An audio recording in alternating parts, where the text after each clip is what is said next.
اعوذ باللہ من الشیطان الرجیم بسم اللہ الرحمن الرحیم السلام علیکم. میں ہوں آپ کا میزبان محمد واسط طاہر اور آپ دیکھ رہے ہیں ٹی این پی نیوز کی خصوصی رمضان نشریات.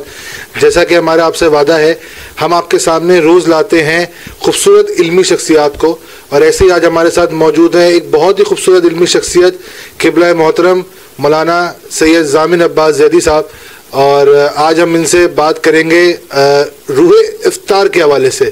السلام علیکم قبلہ. وعلیکم السلام ورحمۃ اللہ وبرکاتہ. کیسے مزاج ہیں قبلہ؟ خیریت سے؟ السلام علیکم. قبلہ ہمارے ناظرین کو اس بارے میں بتائیے گا کہ روح افطار اصل معنوں میں کیا چیز ہے؟ بسم اللہ الرحمن الرحیم.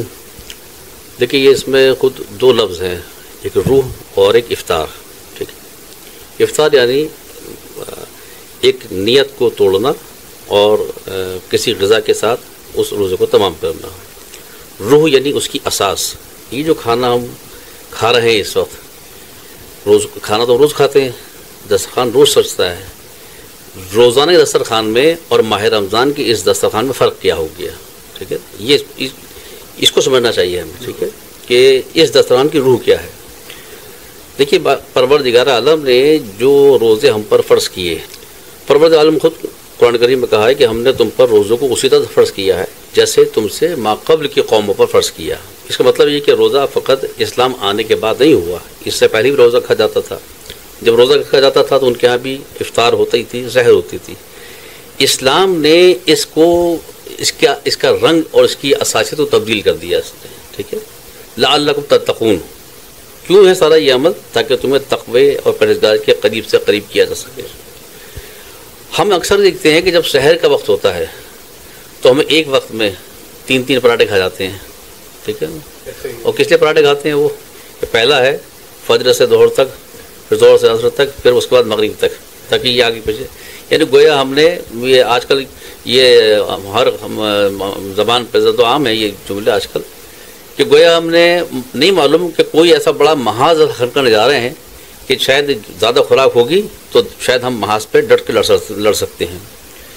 پانی بے تحاشا پی لیتے ہیں ہم سحر میں. ہم سمجھتے ہیں کہ پانی زیادہ پی لیں گے تو شاید پیاس نہیں لگے گی. ہمیں یاد رکھنا چاہیے کہ اس سحر میں پانی زیادہ نہیں پینا چاہیے, معدے پر اس کا باہری اثر ہوتا ہے. ٹھیک ہے, اسی طرح سے جب آپ نے روزہ رکھ لیا, پورا دن گزرا آپ کا, افطار کا موقع جب آپ کا آیا, دسترخوان سجا آپ کا, تو ہمیں سمجھنا چاہیے کہ یہ دسترخوان ایک خاص دسترخوان ہے. اس دسترخوان کا اس دسترخوان کا میزبان کون ہے؟ ظاہراً بچھانے والے ہمارے ہاتھ ہیں. ٹھیک ہے, لیکن کیونکہ اللہ نے کہا کہ یہ ماہ رمضان میرا مہینہ ہے, میں میزبان ہوں, تم میرے مہمان ہو, تو سمجھنا چاہیے کہ اس دسترخوان پر خدا ہمارا میزبان ہے. خدا کے حکم سے اس کے فرشتے گویا اس دسترخوان کا اہتمام کر رہے ہیں. ظاہری ہاتھ ہمارے ہیں لیکن اہتمام خدا کی طرف سے ہو رہا ہے. ہم پورے سال چاہے کچھ غذا کھائیں نہ کھائیں, لیکن ہم افطار کے موقع پر دسترخوان سجا ہوا ہوتا ہے انواع و اقسام کے کھانوں سے. پہلی بات تو یہ ہے کہ دیکھیے غذا کو کھانا گناہ نہیں ہے, حلال غذا کھا سکتے ہیں, آپ کو حرج نہیں ہے. لیکن یہ سوچنا چاہیے کہ یار روزہ ہم نے فقط اس لیے رکھا ہے کہ انواع اقسام کی غذا سجی ہوئی ہوں اس کے اوپر. جبکہ سیرت امیر المومنین ہمیں یہ نظر آتی ہے کہ ایک وقت میں کبھی ایک سے زیادہ کسی چیز کو برداشت نہیں. کہ میرے مولا نے شب 19ویں کو بھی یہی تو کہا تھا نا کہ بیٹی پانی رہنے دو فقط, یہاں سے کھجور بھی اٹھا لو. ٹھیک ہے نا, کبھی سیرت ہم آئمہ کی سیرت کا حوالہ بھی دیتے ہیں, اور پھر ہمارا اہتمام کیا ہوتا ہے کہ اگر انواع اقسام کے غذا نہیں ہیں تو گویا معلوم ہے کہ ہم نے افطاری شاید نہیں کیا. ٹھیک ہے نا. اصل کیا ہے کہ میں نے سحر میں جو نیت کی تھی اور سارا دن میں بھوکا رہا, کس کے لیے؟ اس اللہ کے لیے. کون اللہ؟ وہ اللہ جو یہ کہتا ہے کہ میں اپنے بندے سے جتنی محبت کرتا ہوں, مثال دی جاتی ہے نا کہ 70 ماؤں سے زیادہ, یہ تو ہمیں سمجھانے کے لیے نہیں معلوم کتنی محبت کرتا ہے وہ. ایک ماں کتنی محبت کرتی ہے, ذرا سی پیاس پر بھوک پر پریشان ہو جاتی ہے, تو ایک ماں ہماری بھوک پیاس برداشت نہیں کر پاتی ہماری بھوک پیاس, تو وہ جو 70 ماہ سے محبت کرتا ہے وہ کیا خوش ہو رہا ہے کہ میرا بندہ بھوکا ہے, یہ میرا بندہ پیاسا ہے. اس سے نہ ہماری بھوک سے قرض ہے نہ پیاس سے قرض ہے. یہ تو سمجھیے کہ یہ بھوک اور پیاس کا رکھنا ہے, وہ دیکھ رہا ہے کہ میرا بندہ میرے رضا کے لیے حلال چیز کو اتنی دیر کے لیے اللہ نے حرام کر دیا. پانی حلال ہے میرے لیے, لیکن جیسے نیت میں نے کی ہمارے لیے حرام ہو گیا. کھانا حرام ہے، حلال ہے، لیکن میرے لیے کھانا اب حرام ہو گیا یہ. لیکن جیسی افطار کا وقت ہوا، اس افطار کی دسترخوان کی طاقت دیکھیے کہ جو چند لمحوں پہلے تک وہ پانی پینا حرام تھا، وہ غذا کھانا حرام تھا، لیکن جیسے ہی وقت افطار ہوا، یعنی خدا کا اذن ہوا کہ میرے بندے میں نے تیرا امتحان لینا تھا، تو کامیاب ہو گیا امتحان کے اندر، اب میری اجازت ہے تو افطار کر لے. وہی حرام چیز حلال ہو گئی میرے لیے. ٹھیک ہے نا. اب دیکھنا یہ کہ خدا نے جو معین کیا ہے، دسترخوان پہ کچھ آداب ہوتے ہیں. پہلے تو میں بتاؤں آپ کو، ظاہر ایک تفصیلی گفتگو کا موقع نہیں ہے.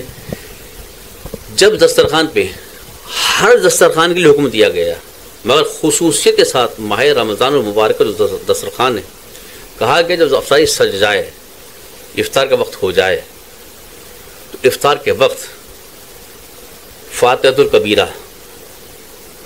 یا کوئی بھی تلاوت قرآن کرنی چاہیے. پہلے تلاوت قرآن کریم کو کیجیے، اس دسترخوان کو منسوب کیجیے وقت کے امام سے کہ میرے مولا یہ آپ کا دسترخوان سجا ہوا ہے.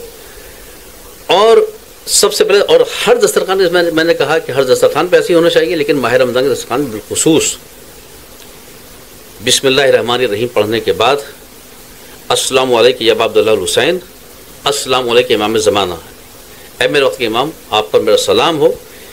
یہ آپ ہی کا لطف و کرم ہے، آپ کی وجود کی برکت ہے کہ اللہ نے میرے لیے یہ رزق کا اہتمام کیا ہے. میرے مولا اس رزق کو میرے لیے، میرے جسم کے لیے، جسم مادی کے لیے باعث سے صحت قرار دیجیے گا، اور میری روحانی طاقت کے لیے میرے مولا مجھے ذہن اور قلب میں وہ بالغی عطا ہو کہ مجھے آپ کی معرفت عطا ہو، اپنے رب کی معرفت عطا ہو، اور پروردگاروں کے ساتھ دعائی کرنی چاہیے. اس وقت کہا گیا ہے کہ جس وقت افطار کے وقت دسترخوان بیٹھیں گے آپ، تلاوت قرآن کریم کرنے کے بعد، وقت کے امام کو سلام کرنے کے بعد، اس دسترخوان کو ان سے منسوب کرنے کے بعد، جو بھی دعا آپ طلب کریں گے، البتہ اس دعا کا جائز، حلال اور مباح ہونا ضروری ہے. جو بھی دعا آپ طلب کریں گے، پروردگار کہتا ہے کہ میں منتظر ہوتا ہوں کہ صبح سے لے کے شام تک میرا بندہ میری رضا کی خاطر بھوک بھی برداشت کر رہا تھا، پیاس بھی برداشت کر رہا تھا، میں انتظار کرتا ہوں یہ مجھ سے کچھ طلب کرے. یہ ٹھیک ہے. تو یہاں طلب کیا کرنا چاہیے ہمیں؟ ہم گاڑی طلب کرتے ہیں، گھر طلب کرتے ہیں، اولاد نہیں ہے تو بچے طلب کرتے ہیں، بیٹا نہیں تو بیٹا طلب کرتے ہیں، اچھا کاروبار طلب کرتے ہیں. طلب کرنا چاہیے پروردگار عالم، تو نے اس ماہ مبارک میں اس حلال غذا کا اہتمام تو نے میرے لیے کیا ہے، اے پروردگار میرے گھر کے دسترخوان کو وسعت عطا کرتے ہیں، جملہ مومنین کے دسترخوان کو وسعت عطا کرتے ہیں.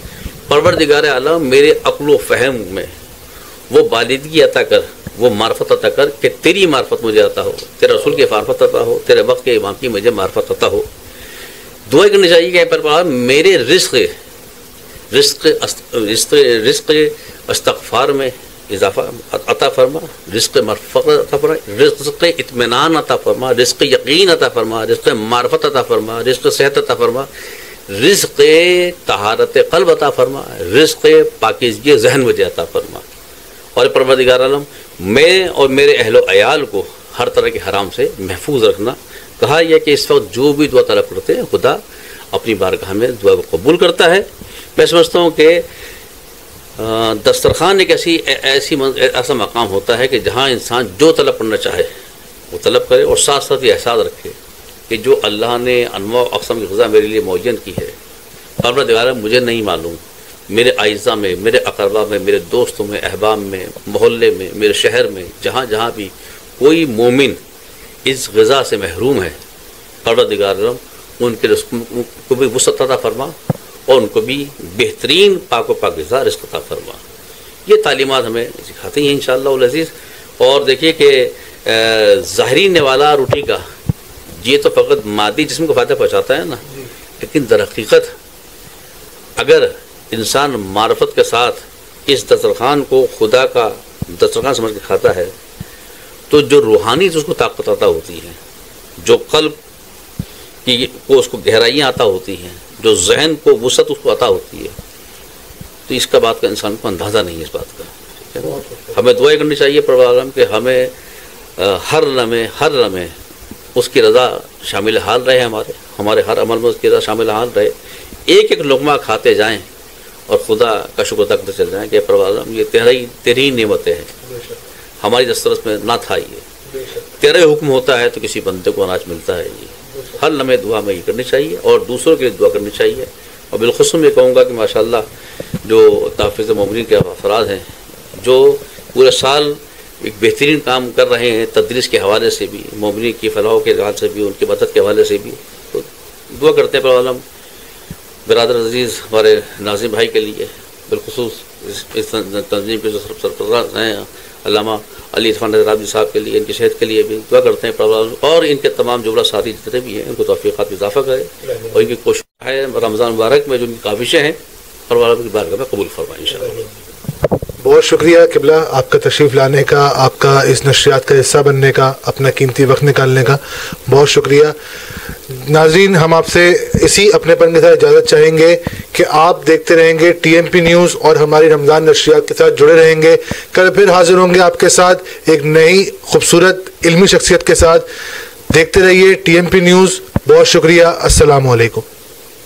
بسم اللہ الرحمن الرحیم. تحفظ مومن پاکستان چاہتی ہے کہ ہر گھر میں علم کی شمع روشن ہو اور تمام لوگ علم کو حاصل کریں، تمام بچے آگے بڑھیں اور پاکستان کی باغ دوڑ سنبھالیں. والسلام علیکم ورحمۃ اللہ.